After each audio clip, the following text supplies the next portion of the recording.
చిన్న చిన్న ఇష్యూస్ వల్ల వీసాస్ రిజెక్ట్ అవుతూ ఉంటాయి. ఇప్పుడే నాకు ఒక యుఎస్ ప్రొఫైల్ వచ్చింది. Let's talk to them. Hi Kiran, I'm from Jasper overseas. ఇప్పుడే మీ ప్రొఫైల్ చూసానండి. సో ఈ కంట్రీని మీరు ఎందుకు చూస్ చేసుకోవాలనుకుంటున్నారు? యాక్చువల్లీ నేను ఇంతకుముందు యుఎస్ కి అప్లై చేశాను. Okay, my visa got rejected first time.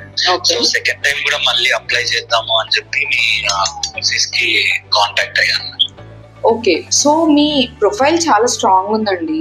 మీకు ఆల్మోస్ట్ 80 CGPA వరకు బ్యాచిలర్స్ లో పర్సెంటేజ్ ఉంది అండ్ 6.5 స్కోర్ IELTS లో ఉంది. మీరు ఈ యూనివర్సిటీని ఎగ్జాక్ట్ గా ఎందుకు చూస్ చేసుకున్నారో చెప్తారా నాకు ఒకసారి? యాక్చువల్లీ నేను ఫస్ట్ టైం ఒక కన్సల్టెన్సీకి వెళ్ళాను. వాళ్ళు సజెస్ట్ చేశారు. సో కంప్యూటర్ సైన్స్ బ్యాక్గ్రౌండ్ ఇది యూనివర్సిటీస్ లో బాగుంటుంది అని చెప్పేసి అన్నారు. సో దానివల్ల చూస్ చేసుకోవాల్సి వచ్చింది.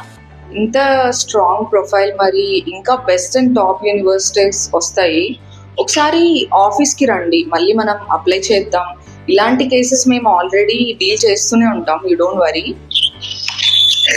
యాక్చువల్లీ వీసా ఇంటర్వ్యూలో కూడా సేమ్ ఇవే క్వశ్చన్స్ అడిగారు. ఓకే, ఇది మాకు ఎప్పుడు రిపీట్ అవుతున్న ఇష్యూ అండి. ఒకసారి మీరు ఆఫీస్ కి రండి, విల్ డిస్కస్ అబౌట్ ఇట్. ఓకేనా? Sure ma'am, I will come down to office. Okay అండి. సో చూసారు కదా, ఈయన ప్రొఫైల్కి వస్తే ఈయన ప్రొఫైల్ చాలా స్ట్రాంగ్ గా ఉంది, కానీ ఈయన చూస్ చేసుకున్న యూనివర్సిటీ వల్ల ఈయన వీసా రిజెక్ట్ అయ్యవచ్చు. సో ఇలాంటి చిన్న చిన్న mistakes will cost you more. With right guidance ఇలాంటి మిస్టేక్స్ అన్ని అవాయిడ్ చేయొచ్చు. Jaspire will help you through that. We are just a call away.